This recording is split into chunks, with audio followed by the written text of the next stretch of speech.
ప్రణీత్ ప్రణవ్ నాటకాలు ఎమ్మెల్సీ కవిత వ్యాఖ్యలతో మరోసారి హాట్ టాపిక్ గా రియల్ సంస్థ అక్రమాలు. ప్రభుత్వ చెరువు భూమిని ఆక్రమించి నిర్మాణాలు చేశారంటూ ఆగ్రహం. ఎమ్మెల్యే మాధవరం కృష్ణారావు కుమారుడు డైరెక్ట్ గా ఉన్నారంటూ కామెంట్. ప్రణీత్ ప్రణవ్ అక్రమ వ్యవహారాలను ఇప్పటికే వెలుగులోకి తెచ్చిన దిశ నేడు ఎమ్మెల్సీ వ్యాఖ్యలతో మరోమారు హాట్ టాపిక్ గా ఆక్రమణ ఇష్యూ. ఆక్రమణ నిజమే రెవెన్యూ అధికారులు. మరి నిజమైనప్పుడు మీరేం చేస్తున్నారు?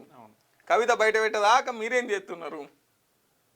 దాన్ని ఇప్పుడు రెవెన్యూ అధికారులే నిజం అన్నప్పుడు ఇంకెవడు కాపాడాలి భూమిని? హైడ్రా ఏం చేస్తుంది? హైడ్రా పేదలీళ్ళు మొత్తం కూల్చేసింది కదా. మరి హైడ్రా ఇప్పుడు ఏం చేస్తున్నది? చెరువును కబ్జా పెట్టిరాట ఎమ్మెల్యే. అంటే ఎమ్మెల్యే ఆస్తులు ముట్టుకోరు అన్నట్టు. ఎమ్మెల్యే అయితే చెరువును కబ్జా పెట్టవచ్చు, మొత్తం ఏదైనా కబ్జా పెట్టచ్చు. వాళ్ళకి ఎటువంటి రైట్స్ని తీసుకోరు ఈ హైడ్రా వాళ్ళు. పేదలీళ్ళు మాత్రం కూలగొడతారు.